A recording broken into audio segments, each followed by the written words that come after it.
Okay, Camille.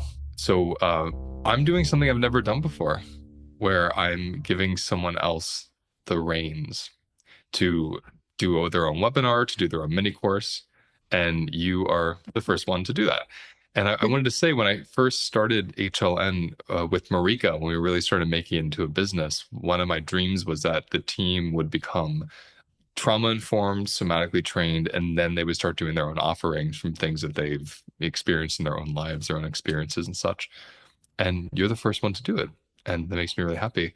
And so you're going to be doing a webinar and a 2-week mini course on seasonal living or living seasonally. And we're going to use this podcast episode to talk about that philosophy. And then anyone that's really interested in it can join and learn further. Um, Maybe start by just telling me how it feels that you're going to be doing your own. That's how it feels. There's a lot of activation. But really excited. I'm really excited to do not just to do a thing, but particularly around this topic. For those of you who know me, I have a background in diversity, equity, and inclusion.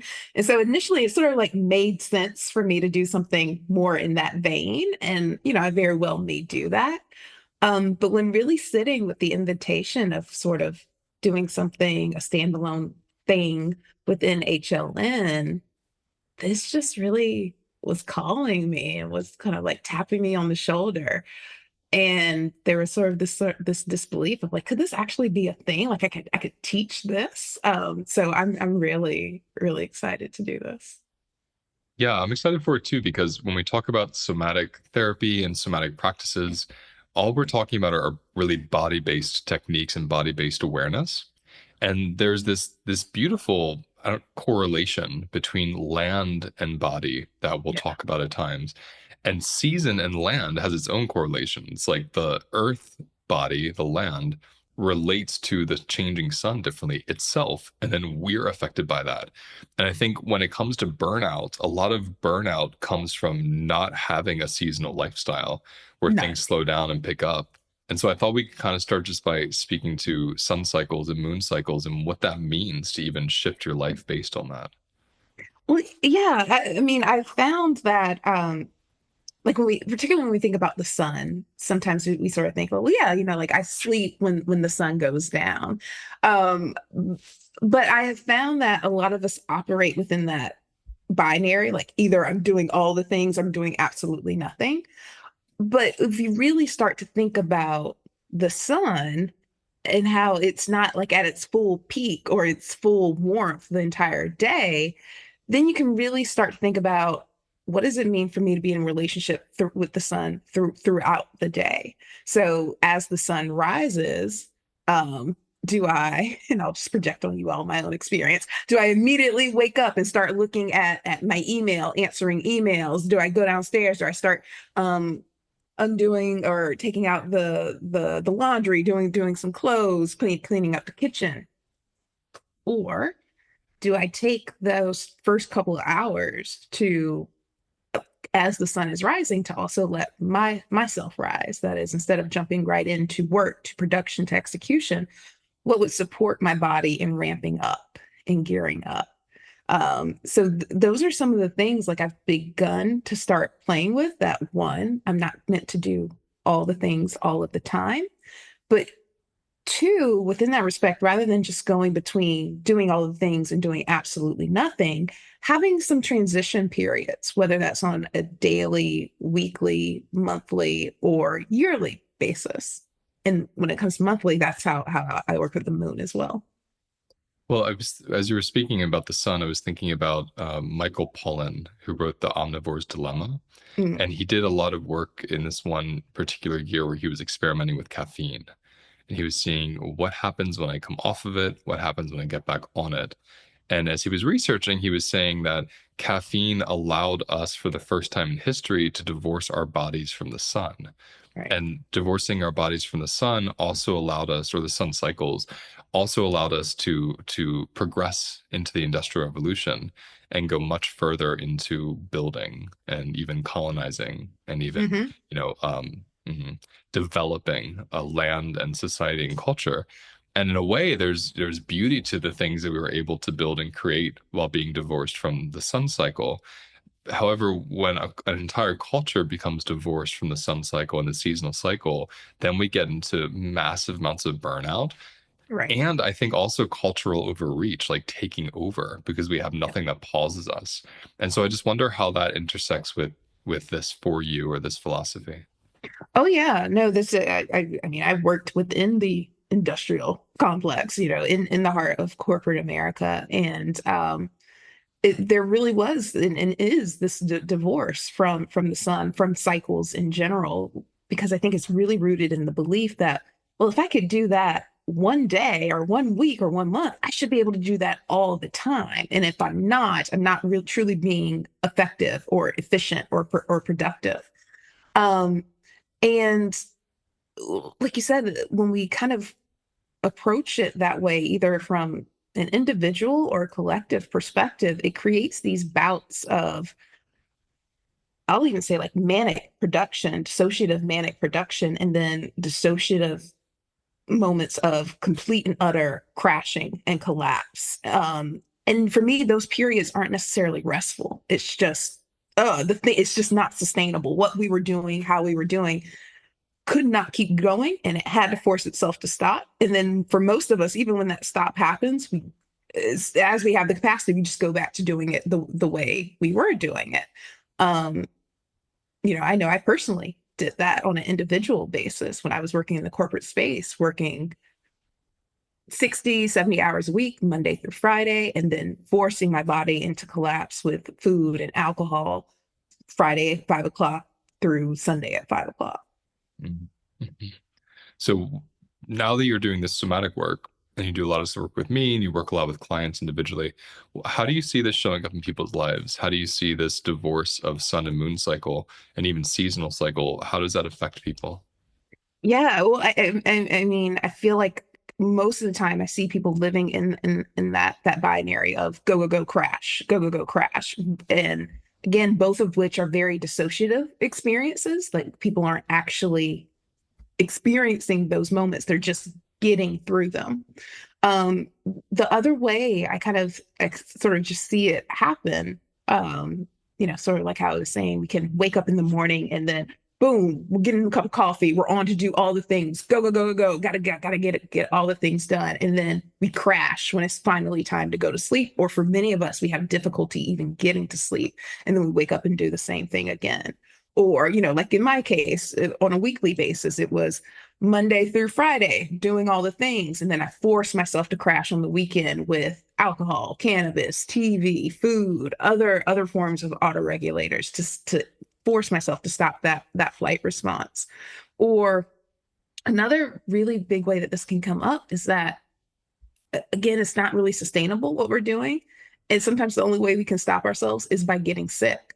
So we can see ourselves like go for weeks or months on end, just going, doing all the things. And then finally we stop because our bodies get sick and we have to stop. We're forced to rest. But again, in a lot of those cases, those forced times of stopping aren't really restorative, don't really allow for rejuvenation. And because we're just constantly going through this go crash or this go and crash, go and crash, go and crash, eventually, like I did, there's just this burnout. It is unsustainable. And when it happens, I think oftentimes we think, oh, well, what's wrong with me? Everybody else is doing it this way. This is the right way to do it. How else do you get things done? I must be weak or selfish or entitled, whatever it may be. I know I think when I think of boundaries, like when I think of the body's boundaries, fatigue and exhaustion are some of the first that we feel. Mm, When the body says no, essentially that early no is like I'm a little tired or I'm a little dissociated or I need to sit down and have a nap.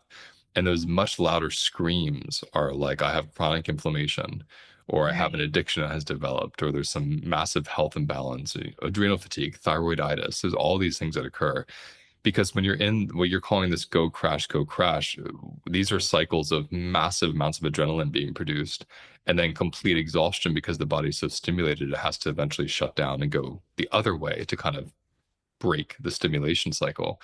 Mhm. Um, and I guess I just find that important for people to understand that being in that adrenalized place, it is a hormonal biochemical experience. And so it's affecting all the other hormones in your system.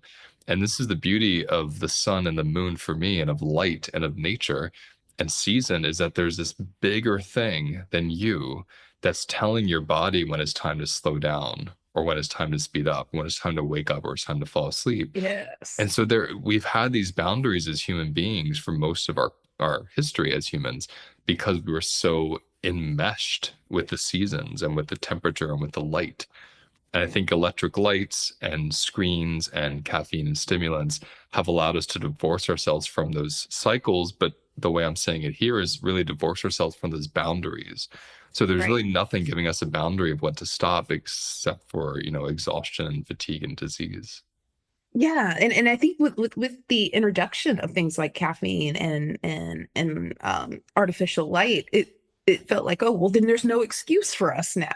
Like Mhm. we don't have to stop. We can keep going. But like you said, it's not even so much just an excuse, but it's an actual boundary. And I think that's what was really helpful for me to witness, like within nature, is that it wasn't the seasons isn't they aren't an excuse. We don't think of winter as being an excuse. It is Mhm. something that the world, the earth goes through in order to bring itself back around to spring again. And it felt really simple or even obvious, like when I looked at it, when I looked at the seasons, when I looked at the moon cycles, these forms, like you were saying, these reminders in nature of different times for different things. Um, and how, again, it's not necessarily an excuse to not be at your most productive, but these are actually boundaries, times that you need in order to be as productive as you can. Yeah. When you're saying that, I was thinking of when when I was a kid growing up. I don't know how many people here had this, but you would see fall, the season fall, especially in the Northeast.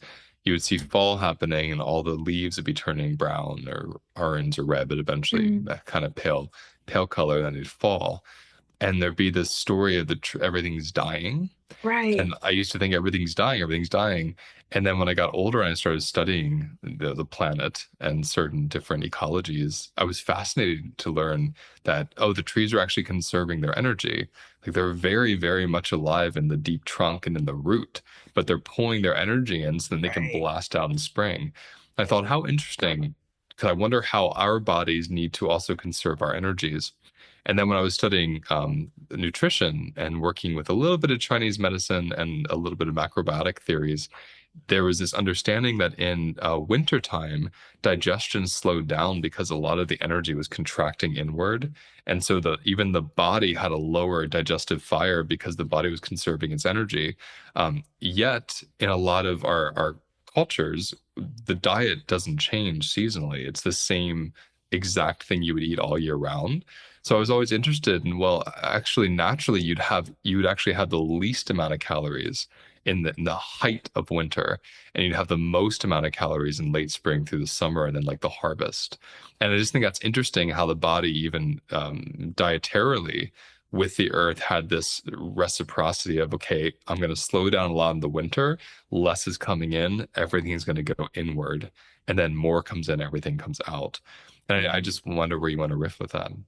Oh, well, that takes me to two places. Well, first, like sort of the literal connection to nutrition. As many of you know, I regularly fast, and I have found that fasting in January and February, it takes a lot less like concentration or effort. It's like much more within my capacity. And I really appreciate you explaining that. Like that makes sense as to why that's the case. I noticed that I may not have the capacity to fast as much, or it may take more concentration or minimizing other areas of adrenaline to fast like during June or July. But it's a bit more effortless in January or February, and that makes a lot of sense as to why that's the case.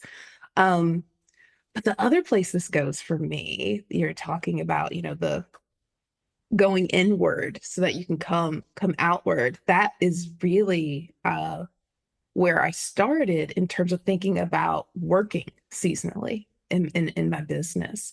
Um, that what would it be like to not work as much in January or February as versus what I would do in maybe June or July or even going into March or April. Um, and there was a part of me that was like, that's terrifying. That's crazy. We've never done, no one works like that. No company is structured around not doing as much in certain months of the year. You're literally leaving money on the table, and that is horrible. That is your downfall. But there was this curious part of me, this part that said, but wait, I'm seeing this in nature in different respects where going in during these months is actually very nourishing and productive and actually supports the body. I've done 100 24/7 for the last 15 years. Let's just try 1 year of hibernating and see what happens.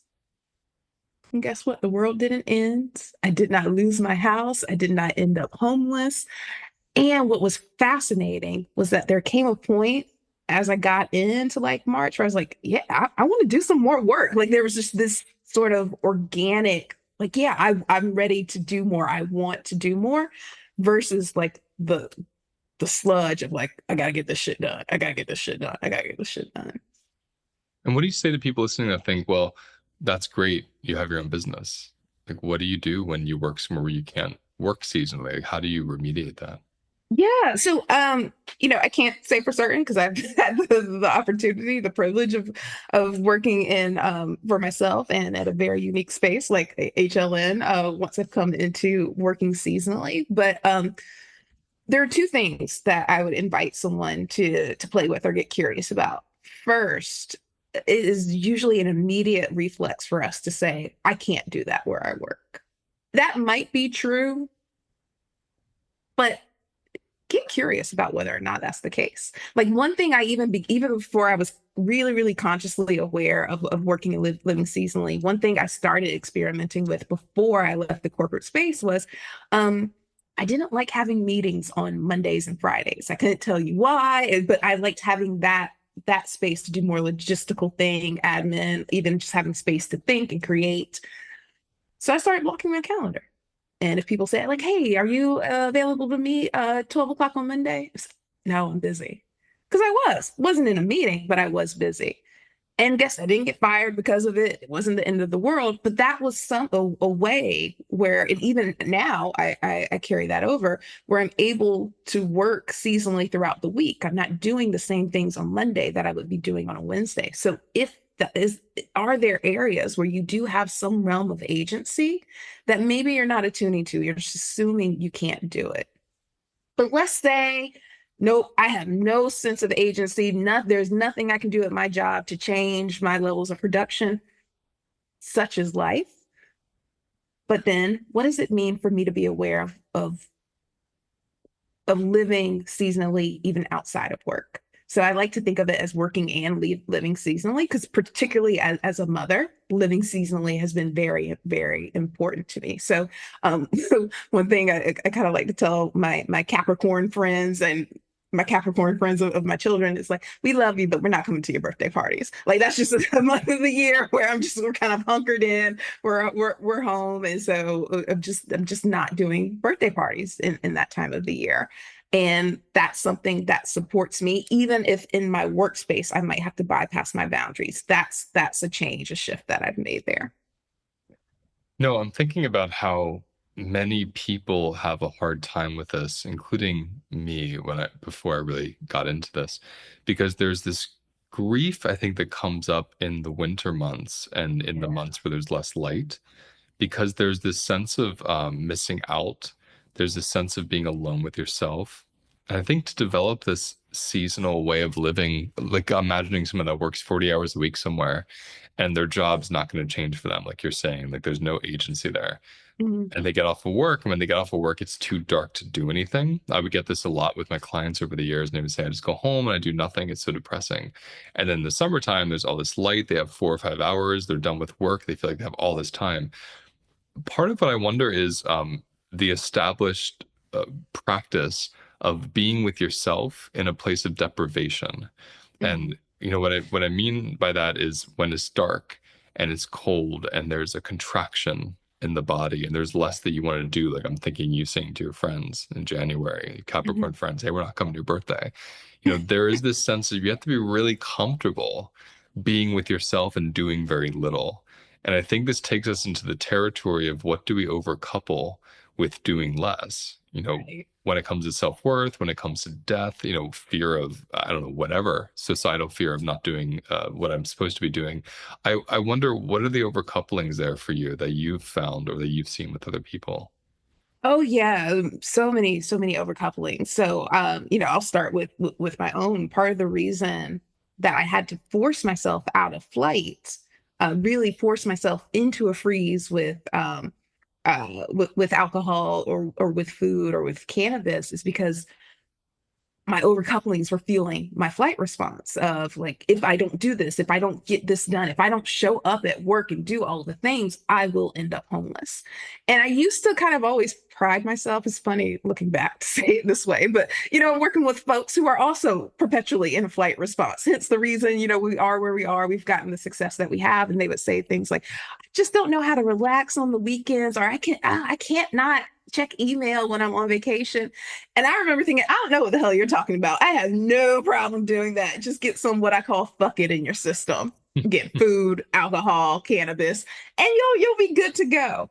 But again, I needed that, and they couldn't settle as well for the same reason. Like we had our overcouplings. Like I need to be getting stuff done, or I'm going to end up homeless. Or I need to be proving myself. Or if I have some space, I should be being productive. If I'm not, that's being lazy. So those are really common overcouplings we can have with times of openness, of spaciousness. That idea that I'm lazy and I'm going to end up homeless or destitute or some sort of punishment because I'm not being productive. The other overcoupling that I find really fascinating with states of like of rest and death and winter and pausing is this fear of I'm going to get stuck there. If I pause, if I allow myself some ease, if I slow down, I'll never come out of it. And that's one that I think is really, really interesting. Um, to be with that fear of I'll be stuck like this forever. I'll be in, when I tell people I hibernate, they immediately go, "Oh gosh, that sounds so depressing." And I say, "Yeah, it is." And they're like, "Why are you happy about being in a depression?" But it's because there's this fear in them, like, "Oh no, if I go into a depression, I'll never get out of it." I think that that's the most common overcoupling that I've experienced in my own body, when I was making Mm, this transition myself and in the bodies of so many people I worked with is this idea of getting stuck there. And it makes me think of Asha Frost's wisdom around when you feel low, go lower. yeah. And that's an important piece to me because what fascinates me about our culture is when we feel low, we instantly go higher. We Mm, try to kind of overcome. We're so into overcoming. And so if there's this kind of depth, this thing pulling me inward, there's this reflexive response to stimulate myself outward. And obviously with caffeine, but also with screens. And mhm. if I wonder for you, but when I think about this living seasonally piece, and right now we're focused really on the darker months because that seems to be the most triggering for some people. Even the summer can be triggering for other reason, but there's a sense of deprivation from dopamine because it's dark. There's less people out. It's not warm and inviting to walk outside. There's less things to do. So there's kind of like a stillness and um, a minimalism, Yeah. to even how much energy you have. And I think when there's an overcoupling of that with depression and hopelessness and I'll get stuck there, that's a terrifying place to go into. Yeah. And one of my practices I used to give clients, and I still give this to members and such when they ask, people have a hard time sleeping. I always say to them an hour or two before bedtime, turn off all screens and light a candle in the corner of your room and just sit there. Maybe you read a book, maybe you stare out the window, maybe you stare at the light flickering on the wall. But what it creates is this really deep connection to the space. Mhm. And in the darkness, we make much more melatonin, which puts us to bed earlier usually, but also in a very deeply, deeply settles us into sleep. But there's something about the transition from the kind of frenetic dopamine stimulus experience with people and with light, and that middle place of going to this place of unconscious sleep, or this Yeah. place of kind of unfolding and staring off, that really scares people. And I don't know if you can have a positive relationship to the fall and winter until that's been uncoupled. Yeah, I mean, I definitely agree. I think that that has to be uncoupled, or at least an awareness of the discomfort around that. Um, and even if we think about it on a daily basis, I think that's a big reason why so many people have trouble like shutting down the computer or just one more email. Because as we start to, if we close that email, now ideally we're going into that some space where we're actually priming the body for sleep. We're not actually in sleep yet, but we're in that fall autumn period, that decay period, I like to say, before the actual death or rest. But that, like you said, there's a lot of spaciousness there. I think we tend to think of like the summer months or the brighter part of the day as being like really spacious, and it is in one respect, but the spaciousness of the stillness of evening, of night, or of winter, if that can be a lot, it can be a lot to hold. Hmm. Yeah, it's we talk about this in different groups that you and I host around our relationship to space. And this comes up all the time with embodied nutrition work, is when you start getting onto balancing foods and a more balancing diet and the Hmm. adrenals aren't firing off all the time, something in the body settles, and that settling creates a space, and that space is super unfamiliar. These bodies are so used to constriction and stimulus, especially people who have trauma or a lot of chronic stress. This tension and stimulation are really a part of the physiology and the biology. So when that's suddenly changing to, oh, there's less tension, there's less stimulation, that place is so unfamiliar, it can be quite Right. uncomfortable. And even though cognitively we say things like, I want peace, I want space, I want ease, I want stillness, being in that is terrifying when your body has found safety in being way more activated and constricted. Mhm. Partially too, because constriction feels like protection for the body. There's a bracing, there's a wrapping. It's like the swaddling of a baby. That constriction of the body settles the nervous system. So suddenly being expanded and almost kind of timeless, like in the liminal moment when it's dark, it can be really, really frightening. In particular, for people that grew up with television. So Yeah. they're not used to being in the dark. They're used to, as the sun goes down, everyone huddles around the computer or the TV or not, maybe now the phone, and then you're kind of doing that until you're completely exhausted and you close your eyes and pass out, or you lay there stimulated from the screen. Right. But to be Right. conscious during that shift of darkness into sleep is a whole other experience. And I wonder how you support that. You have three kids, Yeah. and a husband. Do they follow this? Or how do you bring this into your family? Well, yeah, they're not as hippy dippy or crunchy as I am, so they probably wouldn't refer to it as like living seasonally. But we do have a sense of yeah, moms, because I work from home, so mom's generally going to stop working around 5 o'clock. Oh, we're going to have dinner around 6. We'll stop watching TV around 7. We'll take a bath at 8. Like, so we kind of have our evening routine where we're sort of, oh, and I love me a candle. So they know at a certain point the Oh lights yeah. go off and the You love you a candles come scented on. candle. Isn't that your Yes, I right? do. A scented candle. That's it. Don't tell Yes. Karen. Don't. Right now it's lavender. Yes. Oh, okay. So send a lavender candle. Yes.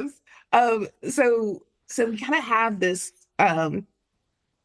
understanding that, hey, yeah, we're going to ease ourselves into sleep. And I mean, even when the boys ask, like, hey, can I watch iPad? Da, da, da, da. I'm like, oh, well, no, because it'll make it more difficult for you to go to sleep. But tomorrow at XYZ time, that's our iPad time. So they kind of have an awareness of this, and they also have an awareness of it for me. So my ramp down time during the day is only complemented by my ramp up period that I'm so Mm. glad that I discovered. So like I said, rather than just waking up and going straight into emails, like really having a 4-hour period to let myself birth anew, to let myself spring forward to let myself get ready. And so my kids even know, don't come out of your room before 8 o'clock because I that's heard mom's you time. saying this. Yeah. You were saying this at the retreat and people were dying. So, okay,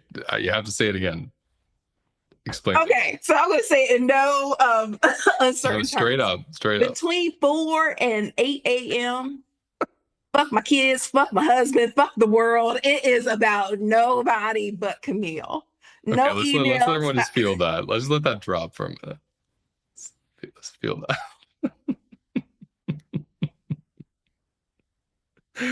And I want to know, first of all, when did you decide this? So I was still in the corporate space, but so actually, how do I say this? It was sort of a long a transition or a process to come to my awareness. So I first realized that when I was pregnant with my first child, Malcolm, and he's almost 10 now, but I started waking up. I was only sleeping in 4 hour increments in my third trimester. So I'd be waking up like at 2 and be wide awake, but I couldn't like drink alcohol because I was pregnant. Um, but I didn't hate it. I was like, oh, this is kind of nice to actually just be with the stillness of the morning. And I kind of continued with that in dips and drabs here and there. But right towards the end of when I was really hitting my wall in terms of being in the corporate space, really in my place of burnout, my only respite during that time was 4 to 8 a.m. And even then, work would sometimes creep in. But I realized just how important and sacred that time was for me to be able to provide throughout the rest of the day. Like I needed to fill my cup first before I could do anything for anyone else. And so I don't know, maybe after my kids are grown, maybe it won't necessarily be 4 to 8 a.m. But right now, I gotta say that is my favorite time of the day, with or without kids. Like I love that time period. Um, because I do have capacity for the stillness, because that's actually my edge, kind of Mm. coming out of flight. But I found that using that time to exercise, to do yoga, to write in my journal, to do a little prayer, a little meditation, run myself a bath, eat breakfast. So in those 4 hours, I do those 8 different things. And then I knock on my kids' door and say, "Good morning, my children. Let's get up and greet the day." And so I'm able to support them rather than just saying, "Everybody get their clothes on. We got to get in the car and go, go." Yep, yep. I love this. And I want to say out loud, it doesn't mean everyone needs 4 hours. Some Right. people might need one. Some people might need four. Some people listening might be like, oh, 4 hours to Mhm. myself would be amazing.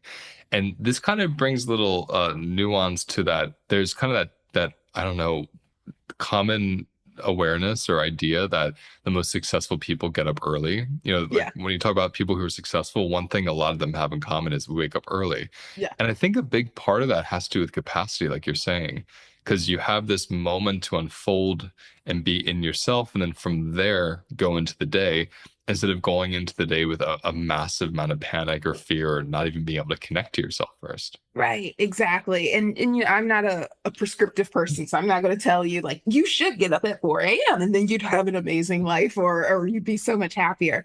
But yeah, I think that idea of waking up early and then how you use that space is really Mhm. important, because there were times where I got up at 4 a.m. and the first thing I was doing was getting on email and trying to get caught Mhm. up, because I always thought if I just finally got caught up, everything would be okay. Um, and my body responded very differently on those kinds of days versus the days where I was up at 4 a.m. and I was sitting by the candle, or I took a walk, or I was doing some yoga. So that was interesting to notice the difference. And so it really, the term or the phrase when I say 4 to 8 a.m. is really sacred to me. I use that not just to communicate to other people, but to remind myself of what that block is for, not to do Mhm. laundry, not to answer email, not to get caught up on things, but really to support myself. As I'm hearing this, I talk so much about how nutrition is a massive missing puzzle piece in the conversation around trauma and stress recovery. But this is really as well, Mhm. because this is a built in system with the land. It's a natural system. You don't have to pay for it, it's built in, Yeah. right? To recover every single day.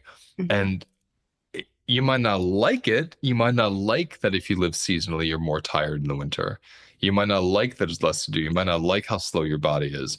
However, if we really consider ourselves as seasonal bodies instead of bodies that should always produce a certain way, but seasonal bodies, sometimes we need 3 months of a depressive winter to then have a Yes. buoyant spring and summer. Yes. I know I do. When I think of my life right now and all the work I do around the world, and you do a lot of that work with me, there's no way I have capacity to next year, when I think of 2026, to do a book tour Mm, and retreats and travel different countries. There's no way I'm going to be able to do that in the spring and summer if I don't let myself completely depressed in the winter. right. And so to fall asleep really early, to not have capacity for friends or family, to not go out and do anything special is going to be so perfect for my body's ability to then do everything I'm doing later. And I'm saying that because we think about stress and trauma healing as like this tool or this thing I need to go do, but we don't think of it as a culture or a lifestyle. Hmm. And one of my favorite things Resma Menakem used to say was he needed people when he talked about anti-racism work, he talked about, or what he calls somatic abolitionism, uh, be the difference between a strategy and a culture. And I always love that distinction between strategy and culture because a lot of people that come into stress and trauma recovery, they want the strategies. Like, tell me how Hmm. to get rid of this feeling. But when it becomes culture, it literally becomes your devotional lifestyle. So you know in your body, oh, the sun's going down. I feel my internal sun going down. This is my body preparing me to recover from today. Yes. If you can follow that, you actually recover from the stressors of the day and you wake up not stacking your stress, which then becomes a biology of trauma. Can you add Exactly. to that? Yeah. So, takes me in a couple of different places. But so first, just even thinking about, I can recognize in my body that by working and living seasonally on a daily, weekly, monthly, and yearly basis, I can feel my melatonin and serotonin levels are in more balance. Like there's this exchange. I'm not waking up groggy, or I'm not having these really ridiculous moments where I can't let my body settle. I can't get to sleep. There is this there's this exchange, this balance that comes into play with doing this that I found. And then also this idea of it's a culture. I want to be really clear, like when I talk about living seasonally and cyclically, I'm talking about rhythms and cycles, not schedules and routines. And it's really easy to conflate the two. Again, it can be really easy for someone to walk away from this, say, okay, Camille said get up at 4 a.m. That's what I'm going to do. That's a schedule, that's a routine. And I've found, again, just from my experience with flight, schedules and routines were incredible for supporting my flight response because it actually allowed me to dissociate. I didn't have to think about who I was, where I was, what I was doing, because I was following the schedule, I was following the routine. It was rigid. Versus now, with this sort of rhythm, again, it's more about a rhythm, it's a cycle. There are ways for me to anticipate what my capacity is going to be, but there's also room for flexibility. It's more so an invitation to be present with where I am and to be curious and make a decision from there. So I know, again, it sort of sound like they're the same, but they're very different for me. And for me, the rhythm, the cycle is more about the culture, whereas that schedule, that routine, that's about the rigidity, the domination of it. Yeah, I mean, as you know, this is exactly how I show up to nutrition. I can Mhm. give people an amazing guideline and they will get this result if they follow it like 90% of the time. And that does nothing to help them learn the rhythm of their body. They're Right. learning an external thing that gives them a structure to get a certain outcome. That's non-relational. It's strategic, which it doesn't mean it's bad or good. It's different. Whereas the relational element, especially somatically as it relates to the seasonal living, is what's my body telling me today based on the temperature? What's my Mhm. body telling me based on the weather? What's my body telling me based on the amount of light in the sky? And when the moon comes up instead, and when is a full moon, when is a new moon? And Right. right, the body is constantly, when I talk about capacity and I say it changes by the hour, one of those factors is environment. One of those factors is what's happening in the earth, the land around me that's changing how much room I have in my system. And so I've always loved, and I have part of this too is our relationships, how honest we can be with people around us. Because I find a lot of issues people have with listening to their rhythms is when they're bypassing their rhythms because they're so afraid of offending or hurting somebody. But if you have the kind of Yes. relationships, people know you do this, they know it's not about them, it's about you. And so you're Mhm. able to say, you know me, it's the winter months. You know, I have zero capacity outside of sitting on the couch with a candle. You know, if you want to come sit on the couch with a candle with me, you're more than welcome to hang out. And that's that, you leave it at that. And I You just think do. it's an important thing to even learn relationally how to speak this to people. And one way I like to say is always make it about you. You know, Hmm. teach people in your life what it means for you to have capacity for things. And then leave it to them how they judge it or hold it, but just get really good at expressing that for yourself. Yes. Yeah, absolutely. I've found that really helpful, again, both personally and professionally. So whether it's the birthday parties or other events I may not have the capacity to go to, or a client may reach out and say, "Hey, Camille, do you offer one-on-one sessions on Fridays at 8 a.m.?" No, I do not. And I've had some people respond, "Well, you should, because you need to be more flexible. You need to have more options." Thank you for that feedback. I won't. And I'm going to tell you why. Because you don't want to see me You Friday at don't want 8 me. a.m. I am not You don't the want me. SCP you want at Friday at 8 a.m. Like I'm your kids. You don't want me before exactly 8 a.m. exactly. I am just getting enough capacity to see my kids at 8 a.m. on a Friday, let That's right. alone support a client. So I have awareness of that. And like you said, it's up to then that client or that potential client who felt offended by the fact that I'm not available at that time to be with that or do their work around that. The other point I did want to bring up around living seasonally that I've really enjoyed is as we think about a connection with the earth, it's also, or I'll say it this way, like a connection with my external earth. It's also been a connection with my internal earth. So Mhm. particularly thinking about like my menstrual cycle. So really letting myself go dark and rest during my bleed, and then noticing, yeah, I'm in full moon, sun energy during ovulation, and then just letting myself work with those patterns, those rhythms, because I think over time there has been this expectation, and I'll even say need, a coping mechanism to maneuver sexism and misogyny. But no, I can do all the things all the time. Oh I yeah. don't get weak when I'm on my period. I can do it. That's da da da da da. No, no, I'm going dark. I'm pause. If anything, it's an invitation to pause. Thank you, a reminder to settle. So that's another pattern, another cycle I've really liked living with. I mean, talk about really holistic feminism, you know, Mm-hmm. because there's that idea of I'm gonna be solar and masculine to prove I'm really strong. Or Mm-hmm. there's like, no, my feminine's really powerful. And this is one way she's really powerful is Yeah. I go dark, I bleed, then I, you know, explode with life force. And to honor those capacities of shifting seasons, even internally.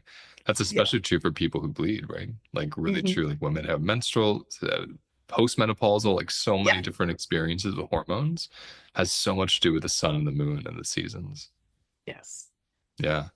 So I want to tell people that June 28th at 12 p.m., we're going to have a webinar together, you and I, that's Mm-hmm. going to go over this program and this philosophy and give people some practices to start using and playing with.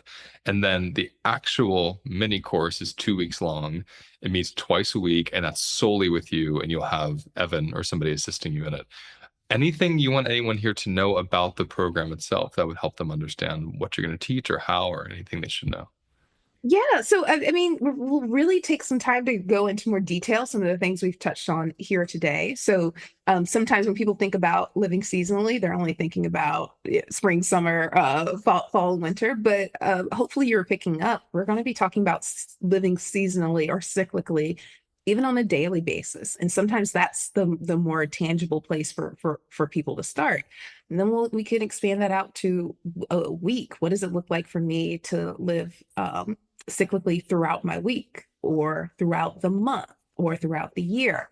And even throughout the year, what I'm going to share with you are some prompts, some ideas to really come into awareness of what your cycle is. because I'll use my husband as an example. While I may hibernate in January or February, he's an elementary school teacher. So his winter is actually in the summer months. And so these are some of the things that we'll explore. Like, what does it look like for you? When is your rebirth period during the day? When is your rest period during the week? It may not necessarily be the weekend like it is for most people.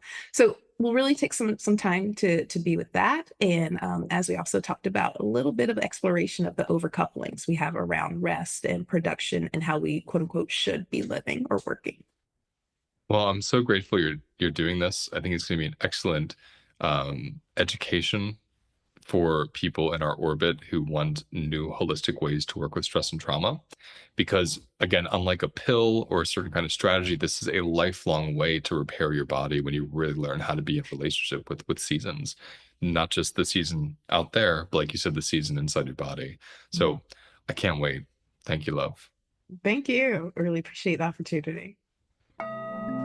Thank you for watching today's episode. Please like and subscribe if you found it useful, and let me know in the comments what you want me to cover next.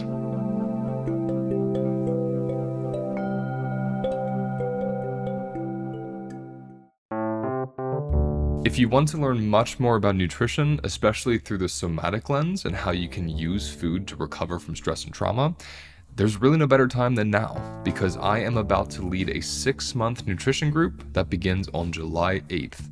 This group meets every week for 6 months, and I will teach you everything from somatic practices to help you be with the emotions that come up around dieting and food, as well as the nutritional biochemical component of protein, carbohydrates, fats, and how to understand instinctive eating in a way that nourishes your body instead of just soothing your emotions. When you bring somatic practices with nutritional ones, you get to eat for nourishment and then learn other ways to hold your emotions and tend to yourself instead of using food that could be detrimental to your health and your balance of your body. For more information about this group, please click on the link below in the episode details, and you have until July 7th to register. I look forward to seeing you in there. I have developed a 4-week self-paced course that takes 18 years of my personal and professional experience and puts it into one place where you can easily and quickly learn the foundations of recovering from stress and trauma. How does the food you eat affect your stress levels? How do the relationships in your life create stress or peace? How does the relationship you have with your body allow you to feel happier and more settled? I will cover all this and so much more in this 4-week self-paced course. And the best part, it's self-paced. You don't have to sign up at a certain date or finish it at a certain time. It's yours for life, and it's waiting there for you when you're ready to finish it. Throughout this course, I'll be teaching you philosophies and practices that combine my 3 favorite modalities: somatic experiencing, embodied parts work, and nutrition. For more information on this course, click on the link in my episode details. Getting there, it was just, I could tell something special was about to happen. There's just something about in-person retreats that just doesn't compare to online space. Minla is outstandingly beautiful. Why not be there with Luis and his team?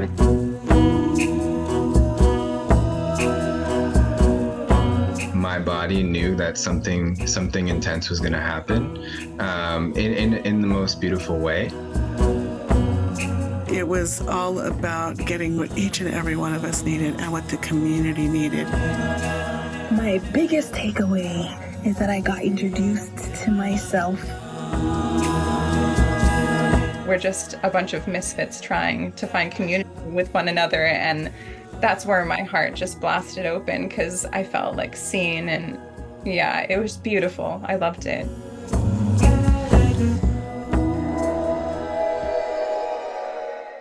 Oh, and I forgot to mention something very important. I'm offering a $700 discount for anyone who registers before April 15th because this is our last US-based HLN team retreat until 2027. In 2026, we'll be doing this in Europe. So if you want to get in this year in upstate New York, in America, please visit holisticlifenavigation.com, click on events, find the retreat, and when you go to the registration page, make sure you type in the discount code HLN700. And as long as it's before April 15th, you get $700 off your entire purchase. So check the calendar right now, and if it's before April 15th, go register, enjoy the discount, and I cannot wait to see you there.